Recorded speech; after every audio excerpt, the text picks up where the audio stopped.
The Victorians, have this bad press that they're these stodgy old people locked in the past.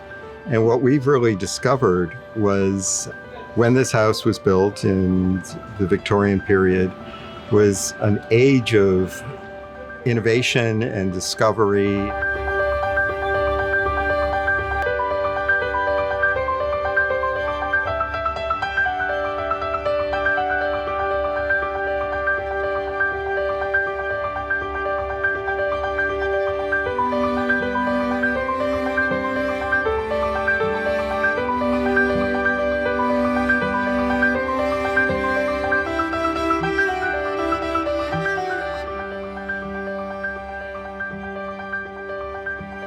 I feel that this is one of the more important Victorian homes in San Francisco because of its very rich history, both with the two original owners, the Russian consulate that was here from the 1920s through the 1940s. Its important aspect during the African-American period of the house being used as a rooming house and famous jazz musicians here. They used the ballroom downstairs for nightly jam sessions, and some very famous people lived here in the time. Hugh Masekela, Art Lewis, and John Handy all lived in the house at times. And they would bring all very famous people over from Fillmore Street Jazz Clubs to play here in the house late at night. That brought in the late 1950s, a group of beatniks that started moving into the rooms because they liked the jazz scene here. By the early 1960s, the beatnik era had evolved into the birth of the Haight-Ashbury and the hippie movement. This home became the first commune in the city for a commune called the Calliope Company, in which Ken Kesey was a member of. It played a key part in the development of the hippie movement in San Francisco and is documented in the book, The Electric Kool-Aid Acid Test. We are currently in the grand tower of the home. It was constructed on the house at the time the house was built in 1889 because William Westerfeld wanted to have a grand view of the city, one of the finer views of the city at the time when the house was built, 360-degree view all the way out to the ocean before they built the apartment building off to the side. He could clearly see the ships docking on the docks. So when goods and merchandise was arriving on the docks coming over from Oakland, he could come up here and see if he needed to send a crew down there to unload his merchandise that might be coming in.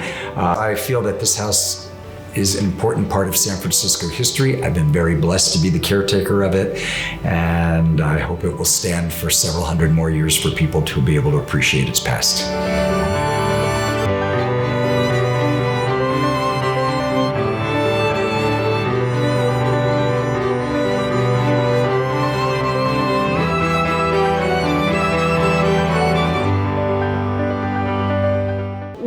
Lucky in a lot of ways because in some ways this house was kind of like a time capsule of 1910. The stained glass, the built-in, the murals, everything was still here, which we were really excited about.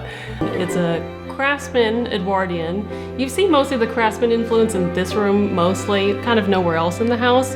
It was built by a Danish carpenter for himself and his own family, but what I think is really special about it and what you just don't see elsewhere in the Sunset District and really in other modest houses in San Francisco is that there's two murals in this house.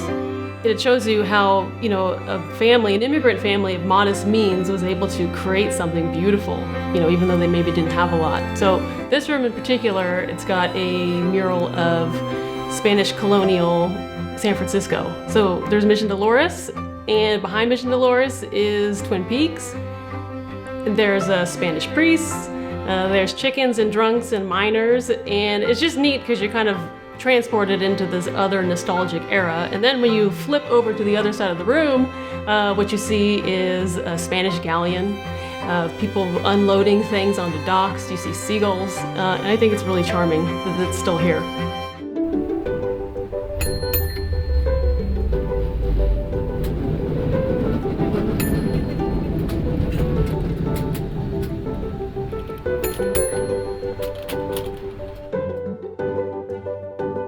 The houses in San Francisco, when they were built, were still dependent on gas lighting. You had electricity from day one, but it wasn't on for very long during the day and was notoriously not very reliable. So it was very common to have a light at the base of the stairs on top of the newel post, and of course, everything had to be decorative. So very elaborate sculptural bronze lamps were made. These days, we spend a lot of time turning them into electric fixtures instead of gas, which they very often originally were. Plaster is a building material which is based on the element of gypsum. Gypsum is mined from the earth, and then companies take that gypsum and add different elements of lime and different additives so that it becomes a powdered substance that when it's mixed with water, it can be used in different forms. It can be used to do wall surfaces, or it can also be used to pour into molds, which is what I do.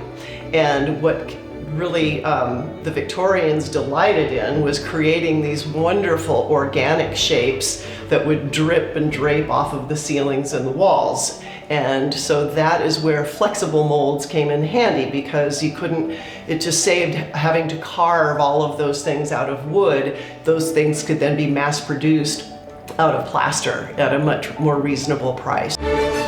This is the shower scene from Psycho.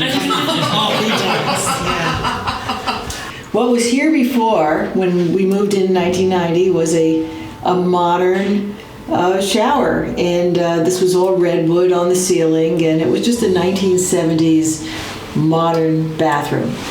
And I really wanted to have a Victorian 19th century bathroom, even though this was a 1907 house. And we installed this shower, and it is absolutely my favorite thing in the house. Last I knew, there was something around 5,000 remaining Victorians in the city of San Francisco.